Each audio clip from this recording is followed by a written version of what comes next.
Tonight, an exclusive 5 on Your Side investigation takes you inside a hidden world of abuse, sexual assault, and neglect. It's an investigation that's already prompting calls for reform. 5 on Your Side Chief Investigator Ron Regan joins us tonight with how it happens and a state agency that often fails to act. Well, our investigation found how those with criminal backgrounds are being given access to people with disabilities. Plus, many who provide services routinely ignore health and safety regulations. Listen to what happened to Sherry. Get that out of there first, you. Sherry's disability began at birth. She grew up here at home, protected and cared for.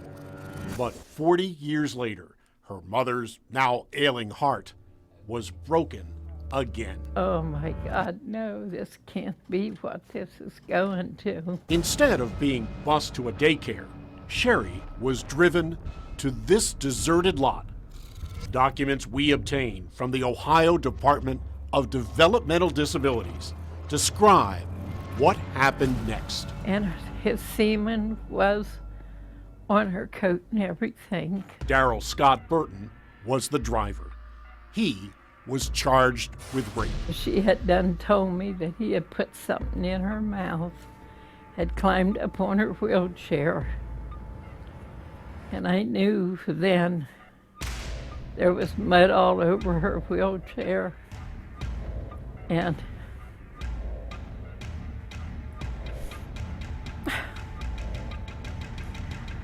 it was all there, you know, you knew what she was talking about. But we found Burton never spent a day in prison.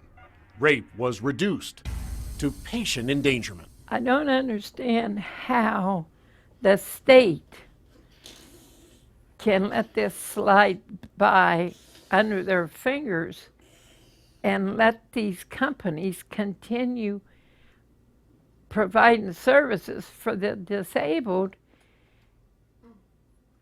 and get by with it. Burton worked here, Caring Hands of Stark County, where state records show a serious pattern of non-compliance for 2 full years, including failure to check criminal backgrounds. So we did, and quickly found Burton's 1993 theft conviction in Ohio, and another one, this time a criminal history in Minnesota, including drugs, assault, and fleeing police. Todd Brown was Caring Hands president. I didn't ever check it. I knew of Scott, but I never checked. I hired people to do it, and they didn't double check like they were supposed to. Did you think he was a good hire? I didn't. He was a bus driver. I mean, to be a bus driver, I don't know anything about who we hired at the time. But it took Sherry's sexual assault to finally shut it down. They're putting our handicapped people in a situation where they can really be hurt, just like Sherry. And our investigation found some providers routinely place the disabled at risk. We reviewed 165 inspection reports in Cuyahoga County alone over the last 5 years. We found 874 serious compliance violations, including lack of first aid and CPR training, failure to check abuser registries, and no criminal background checks. Checks that later found aggravated murder, drug trafficking, and burglary charges. Even so, providers are rarely put out of business. It's really hard to close a place down. We shared our findings with Ohio's leading advocacy group for the disabled. And I think what you're uncovering is that it's not actually working. I will continue reliving it till I go to my grave, I'm sure. And Sherry's abuse is not an isolated case. In 2012, we found over 1,000 cases of abuse and neglect.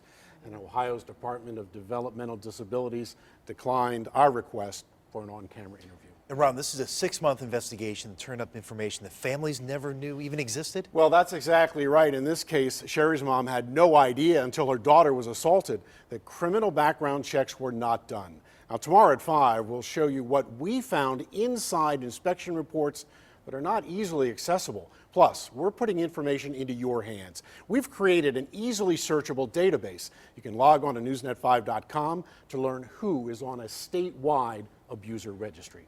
All right. Thank you very much, Ron.